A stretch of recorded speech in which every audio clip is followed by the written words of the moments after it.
Our Around the World segment tonight, if you want an example of how things are going to change under President Trump, look no further than how President Obama spent his last day in the Oval Office versus how President Trump has spent his first few. Just days before Obama left office, Mohammed Sultan, who's affiliated with the Muslim Brotherhood, visited the White House and met with President Obama's staff. Compare that to President Trump, who announced that one of his first actions as president will be working to move the Israeli embassy to Jerusalem. And with me now to dive into all this a little deeper, from the Washington Free Beacon, Adam Kredo. Adam, hi, how are you? I'm well. How are you? Thanks for having me. I'm doing well. Thanks for being here. All right, Adam, to me, Obama's last day, his decisions, his actions on foreign policy here, his last days versus President Trump's first days, inviting someone from the Muslim Brotherhood to the White House versus moving the embassy in Israel to Jerusalem, or at least stating the intention, that's very telling. It absolutely is. It's night and day, to be perfectly honest. Look, the Obama administration had a long-standing policy of entertaining the Muslim Brotherhood. I think we forget all too easily that after the coups in Egypt, the one that brought Mohammed Morsi, the Muslim Brotherhood affiliated leader, into office and the one that kicked him out, the Obama administration was very careful and also vocal in support from the Muslim Brotherhood. They decided to cut off key security funding to Egypt in light of Morsi's ouster. I think that this will change exponentially under the Trump administration. In fact, senators in Congress long have wanted to designate the Muslim Brotherhood as a terrorist organization. I think we might see that under President Trump. That was actually my next question, because you're absolutely right. It's not just senators. I mean, this is a fairly widespread view within the Republican Party wanting to designate the Muslim Brotherhood as a terror organization. Do you feel that that's something we will see under President Trump?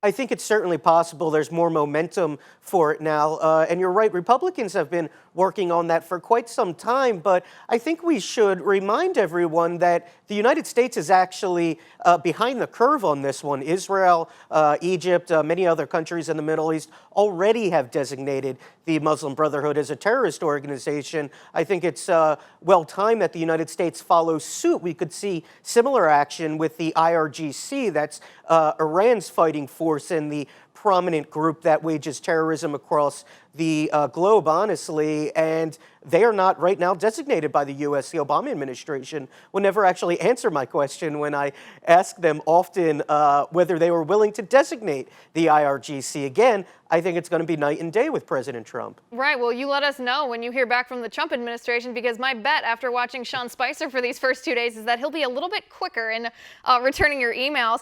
But Adam, this designating the Muslim Brotherhood as a terror organization or moving the embassy in Israel from Tel Aviv to Jerusalem, that's not the only agenda that President Trump has when it comes to Israel. He actually has 5 priorities here.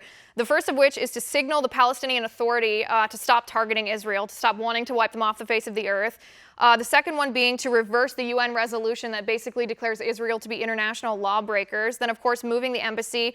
And finally, opposing efforts to delegitimize Israel. Adam, this would change the landscape of the entire world quite significantly, in my opinion. I think you're right. It absolutely would. The last one you mentioned, boycott, divestment, and sanctions, the BDS movement. I don't think that the United States Congress and obviously the Obama administration took this nearly as seriously as they should be, and that's Republicans and Democrats. Look, the BDS movement is being waged worldwide by people who not just dislike Israel, but don't believe that Jews belong in that land. And this is a campaign to mainstream and legitimize this idea that Israel should not exist. And they do so by boycotting Jewish businesses and Jewish-made goods. The last time we saw this was Nazi Germany. So it's a very serious thing that not just delegitimizes Israel, but also Jewish people that live in Israel. That's why I see that as dangerous. I think the Trump administration is very quickly going to send a message that we have no party in efforts to delegitimize the state of Israel. In fact, Israel is our strongest ally in that region. And the UN, which has really been aiming for some time to pick up and support and coddle the BDS movement, I think they're going to get a wake-up call in the next coming weeks. Right, and one of the most dangerous parts, I think, of the BDS movement, besides obviously that they want to delegitimize Israel and they are anti-Semitic, besides that is the fact that they're using the people. They're using this like a grassroots type of movement. They're asking the people to go out and fight this. I mean, that's similar to the idea of what people did, you know, even with this Women's March or with the Tea Party, getting people, mobilizing people like that, that's the most dangerous, the most powerful type of movement. When it's anti-Israel like that, that's the part I think the Trump administration needs to focus on. But Adam, before we run out of time, I do want to go over a couple of the different things that President Trump has done in the first couple of days he's been in office when it comes to foreign policy. That starts with Friday, even though they're calling today their first working day. On Friday, President Trump had a few phone conversations with some leaders from around the world, including Canadian Prime Minister Justin Trudeau. Now, this one, Adam, is quite interesting to me because I don't really see President Trump and Prime Minister Trudeau agreeing on too many issues.